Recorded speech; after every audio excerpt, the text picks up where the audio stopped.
La vida no es justa, ¿verdad, amiguito?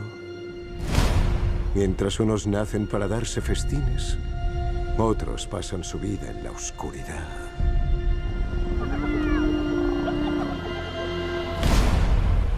Mendigando migajas. I felt that the themes, both the story themes and the musical themes, still held up incredibly well. It was part of what people know and love and expect from The Lion King.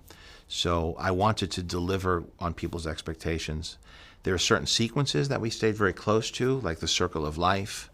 And there's other areas where we let ourselves deviate quite a bit. But we wanted people to, when they went to see it, to feel like they had an experience that reminded them of what they felt, whether they saw it on stage or as a cartoon. Well, so far people seem to love it. I mean, you know, it's a brand new experience. It's the same story, but there's a lot of new jokes, especially between Timon and Pumbaa. Almost all of our spoken dialogue is new in this movie, and a lot of it we came up with while we were working on it. There's new music, there's new Beyonce music, there's new Elton John music, and then visually, it's unlike anything you've ever seen. I mean, it uses state-of-the-art technology, and it's really breathtaking and beautiful. And the original one is beautiful too. They're just beautiful in different ways. Yeah. Todo cuanto ves se mantiene en un delicado equilibrio. Yeah, it was quite a bit different because, you know, in the Jungle Book we had one boy, Mowgli, played by Neil Sethi, and everything around him was digital, the environments and the animals. And when you take the one human out and now everything's digital, it changes the way that you work. And new technology became available too, like virtual reality. And because we had VR and we didn't need a real set or real lights or real cameras because everything was going to be rendered digitally, we developed new tools to allow ourselves to enter into the virtual world. So when we built digital sets, we could put on the headsets and the whole crew could walk around, look at the Pride Rock, look at the sun, look at the trees, look at the animals, and figure out where the cameras would go. So it was much more like doing a live action film than an animation, even though all the environments were digital and all the performances were animated. Mientras otros buscan lo que pueden quitar, un verdadero rey busca lo que puede dar. We were encouraged to improvise a lot and to add as much of our own comedic sensibilities and personas into the characters as we wanted to or as we could. And I think with comedy especially, people, you know, in order for it to be funny, it kind of needs to be surprising and unexpected. And if we were just kind of retelling all the same jokes from the original, it would not have been as funny as it could have been. And so it was nice that we were given the chance to take these characters that we loved and think, what else could they be saying? What other funny jokes could they have within this framework, you know?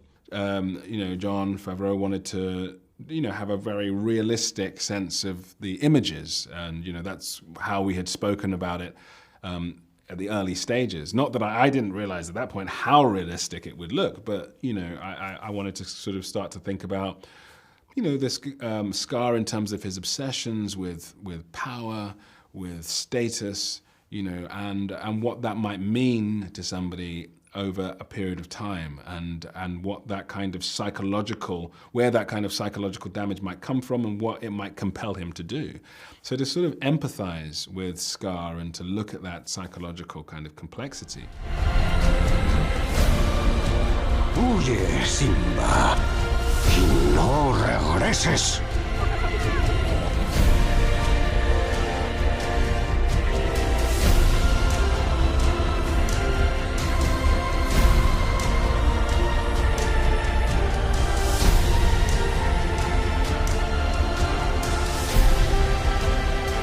Debes ocupar tu lugar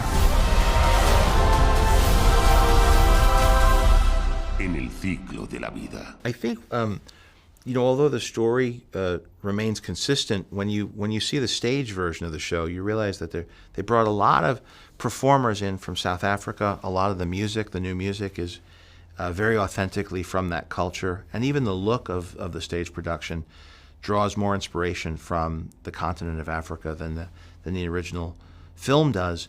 We try to incorporate some of that into ours. I think that that adds greater authenticity to it. It makes it feel more like a live action production. Feels like something from 2019 where we have, I think, deeper understandings of other cultures. The world feels like a smaller place. We're much more connected because of social media, and just a deeper understanding of one another. But the messages, even though it's 25 years old, feel like it was written today, because the idea of the circle of life, that we are all connected, the idea that we're connected to our environment, what we leave behind, we owe to the next generation. What we inherit, we have to leave behind.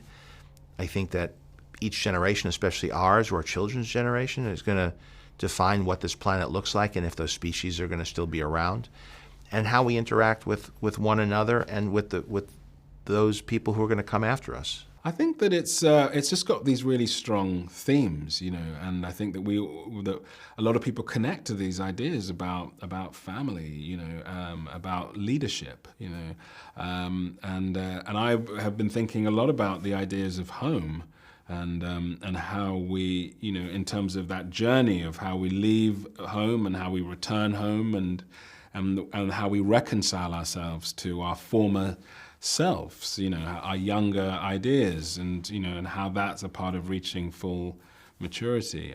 Just how that kind of works in all of our collective psychologies.